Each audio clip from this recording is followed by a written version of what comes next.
the souls, I swear to God, I'm a pussy enjoyer. I signed me a record deal, but at the same time, I ain't have no lawyer. I signed me a record deal just so I can get out of Section 8. Yo, what is some of my fellow versus the boy with like 6 sauce? Can never take a motherfucking loss. Today, we're to react to Fight Business, as always. Today, we're to react to Khalil Rountree versus Jamahal.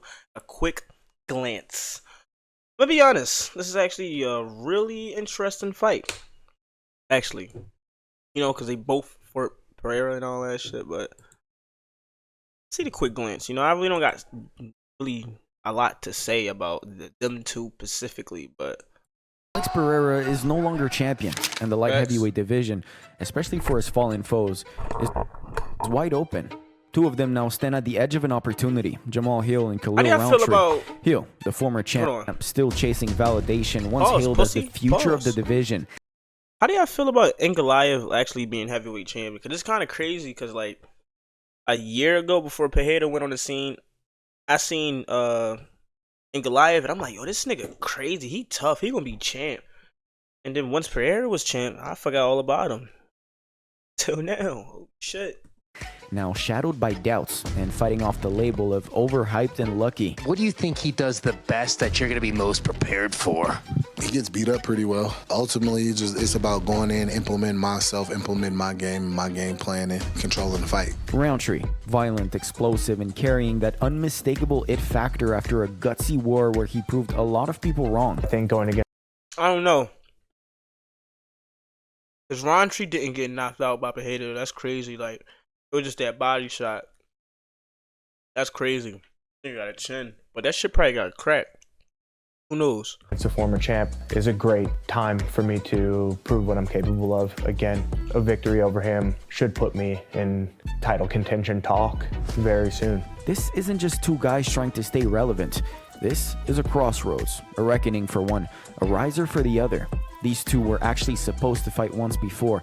It fell through. Timing, circumstances, bad luck, the usual in MMA. But for a fight like this, better late than never.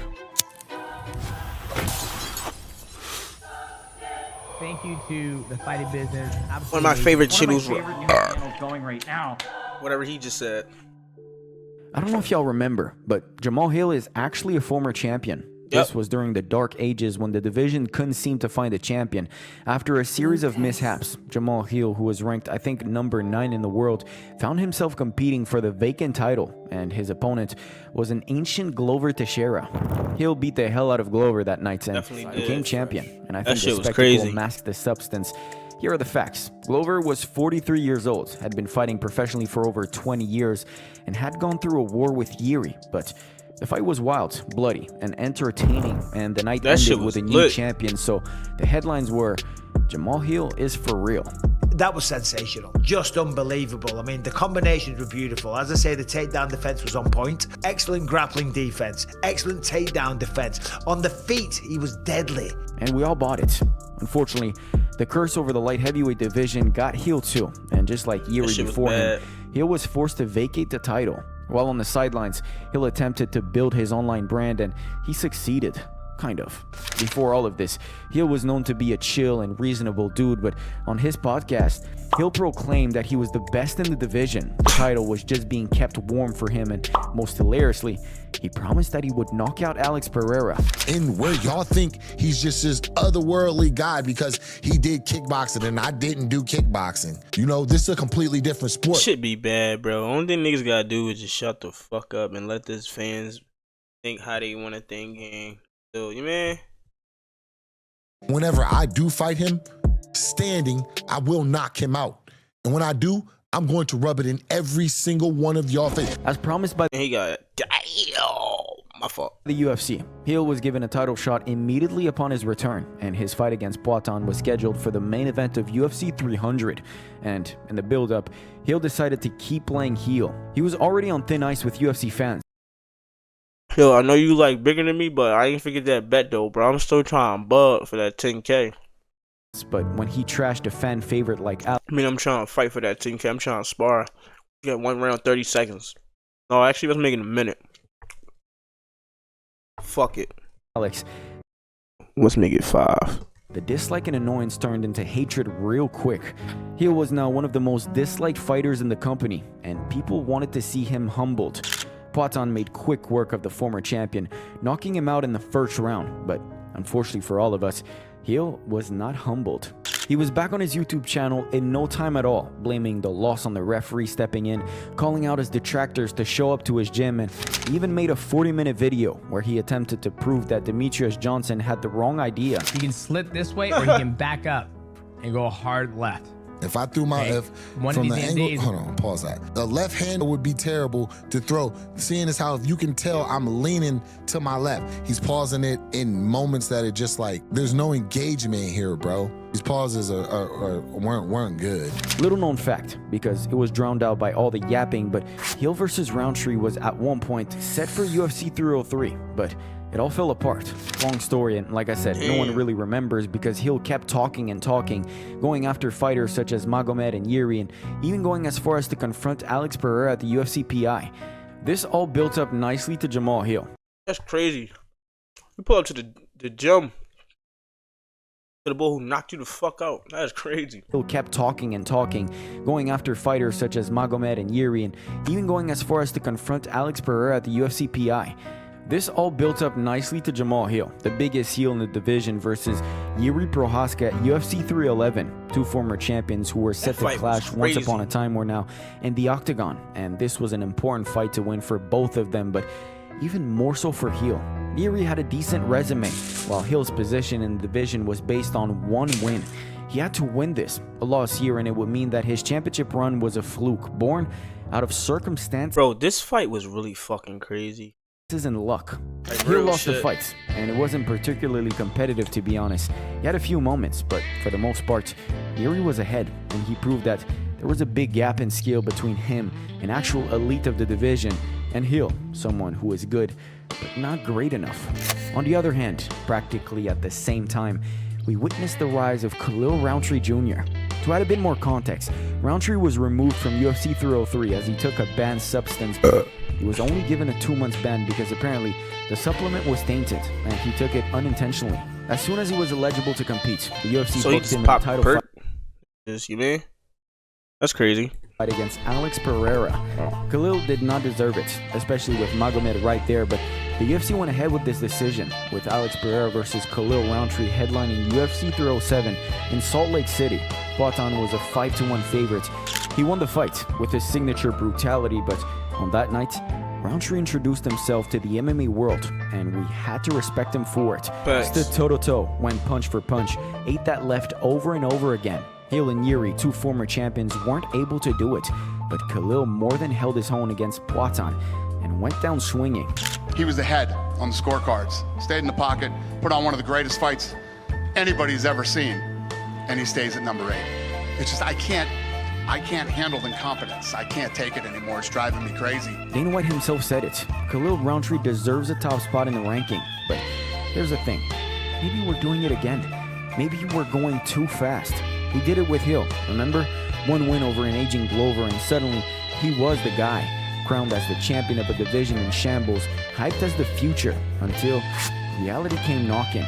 We all got caught up in the moments, the war, the blood, the belt, and it wasn't until the dust settled that we realized maybe we overestimated him. And now, here we are, maybe running it back, this time with Khalil Rountree. Don't get me wrong, the man went to war with Pereira. That's not something you just overlook. He stood in the fire and he swung back. Respect, but let's not pretend that one gutsy performance in a loss is the same as a proven resume.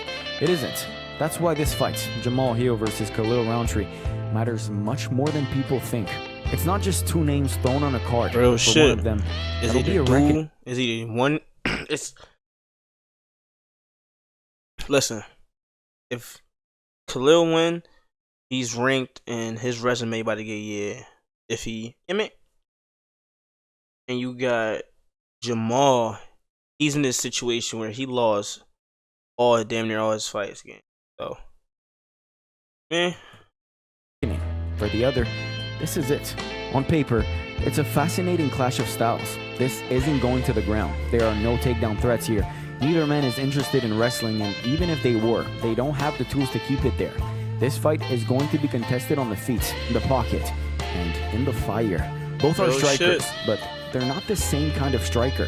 Jamahal Hill fights tall, can use his reach well, and has a sneaky sharp 1-2. He's not the most explosive guy, but he's accurate, and he also hits hard enough to put anyone out. I think Hill is just an underrated fucking tough guy, and he'll force onto Khalil and single collar, knees to the body, and I think that's what you have to do against Khalil is crowd him rather than play that little Muay Thai game. play at distance, you know, the Muay Thai game. Yeah. The problem is his base. After that injury, there's a real question about his movement, balance, and ability to take leg kicks. He wasn't great with movements to begin with, and you could see him regress and slow down even more in the Poatan and Yuri fights. Khalil Rountree, on the other hand, is a violent man. I'm not just saying that. It's just a fact. He throws every strike like it's meant to end your life. No, And real his kicks shit. are absolutely brutal. That nigga swing from the ass though, bro. He be He's one of the few wildin'. guys who can kill momentum with a single shot. But Rountree isn't invincible. His defense is lacking, and when he's pushed backward, he can get a little wild. If Hill can Facts. stay composed and control range, he might find the chin. But if Rountree cripples that lead leg early, Hill will be in trouble. Real trouble. There's no feeling out process here, no grappling exchanges, no boring clinch battle against the cage. This is going to be violent, immediately. How good does Rountree look? That motherfucker, he throws looks so some of the good. nastiest inside leg kicks and so fast. Thai style, but he with was a light feeling front it. leg. Dude, his timing, his speed was off the charts. It's a high-stakes shootout between two men with something to prove. For Jamahal Hill, this is a resurrection. If he wins, he gets to silence the critics, prove that he's not a fluke, that he's still a contender, that the belt he once wore wasn't just a placeholder. But if he loses again, that's it. He becomes the guy who peaked once in extremely exceptional circumstances and was never relevant again. For Khalil Rountree, this is validation. He went toe-to-toe with Poatan. That was some real shit. Like he really in that situation. That's kind of fucked up. Sure, but that was a loss. This is the fight that could cement him as a real player, not just a fan favorite. If he wins, especially if he finishes Hill, he truly deserves that top spot. If he loses, however, the hype fades and he becomes another fighter who was just almost there. So yeah, maybe this isn't a title eliminator on paper, but make no mistake, this Definitely is. a career-defining moment for both men. And with a new champion at the top, the entire division is watching. Is Jamahal Hill still a real threat, or was his reign a perfect storm, the right place, the right time, and nothing more? Is Khalil Rountree truly on the rise, or are we once again falling in love with the moment and ignoring the long game? Whatever happens, this fight will answer questions that stats can't. It's not a title eliminator, but it might just eliminate someone from the conversation for good. Damn. They better be striking. This shit better not be no slugfest and they start wrestling out of nowhere. But who y'all got winning though?